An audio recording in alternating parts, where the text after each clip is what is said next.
Hello বন্ধুরা, তোমরা কেমন আছো? আশা করি তোমরা সবাই ভালো আছো। প্রীতির রান্নার হেসেলে সবাইকে স্বাগত জানাই।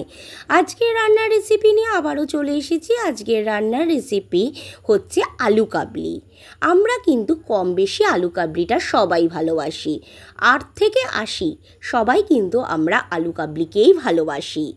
স্কুলে যেমন আমরা ফুচকা চুরমুরটা খুব ভালোবাসতাম খেতে, তেমনি আমাদের প্রিয় খাবারের মধ্যেও কিন্তু আলু কাবলিটাও আমরা খুব ভালোবাসি। এই আলু কাবলির রেসিপিটাই তোমাদের সাথে আজকে শেয়ার করতে চলেছি। আশা করি সবারই ভালো লাগবে। চলো দেখিনি কিভাবে আমি করব।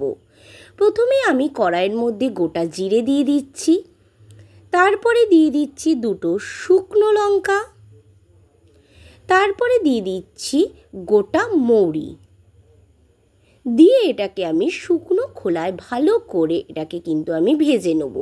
ভেজে ভালো করে রোস্ট করে নেব।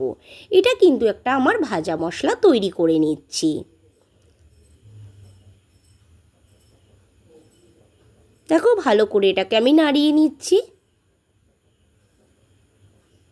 আমার এটা কিন্তু রেডি হয়ে গেছে। এবার আমি একটা বোল সেটে নিয়ে নিচ্ছি তেঁতুল। পরিমাণ মতন দিয়ে দিচ্ছি অল্প জল। তেঁতুলটাকে ভালো করে আমি তেঁতুলের পালটাকে বের করে নেব।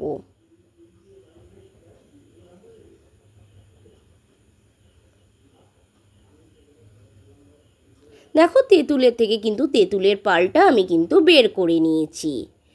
তারপর যেগুলো আমার লাগবে, প্রথমে আমি করে রেখেছি আলু সেদ্ধ, তারপরে নিয়ে নিয়েছি এখানে শসা, কুচি করে শসা, তারপরে নিয়ে নিয়েছি কাঁচা লঙ্কা আর লেবু, তারপরে নিয়ে নিয়েছি ছোলা মটর সেদ্ধ, তেঁতুলের পাল, টমেটো কুচি, পেঁয়াজ কুচি আর ভাজা মশলা।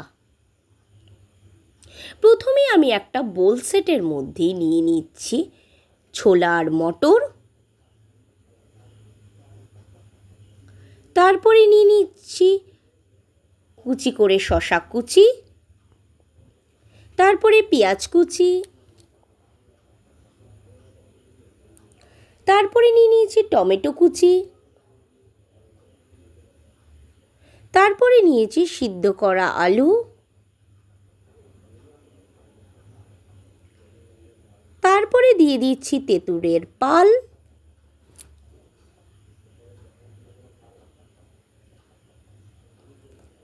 তারপরে দিয়ে দিচ্ছি কাঁচা লঙ্কা,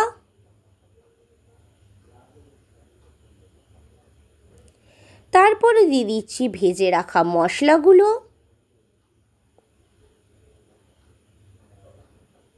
ভাজা মশলা দিলে কি হবে, টেস্টটা কিন্তু খুব ভালো বেরোবে।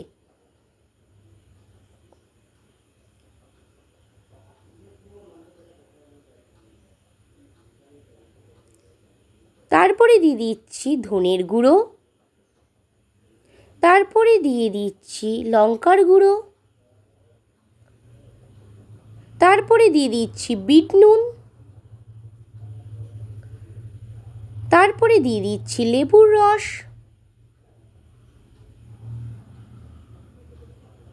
তারপরে দিয়ে দিচ্ছি নুন, দিয়ে আমি চামচের সাহায্যে ভালো করে মাখিয়ে নেব। তোমাদের আলু কাবলিটা যদি ভালো লাগে তোমরা লাইক শেয়ার কমেন্ট করতে ভুলো না। এখনও আমার চ্যানেলটাকে যারা সাবস্ক্রাইব করোনি, প্লিজ আমার চ্যানেলটাকে সাবস্ক্রাইব করে দিও। আর এরম করেই পাশে থাকার অনুরোধ রইল তোমাদের কাছে।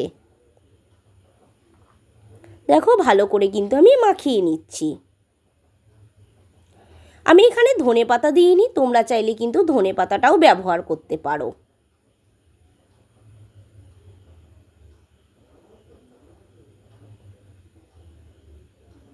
দেখো মাখাটা কিন্তু আমার তৈরি হয়ে গেছে। তারপর আমি এটা কিন্তু বোল সেটে আমি তুলে নিয়েছি। এখন এবার খাওয়ার পালা। আশা করি তোমাদের আলু কাবলিটা খুবই ভালো লাগবে।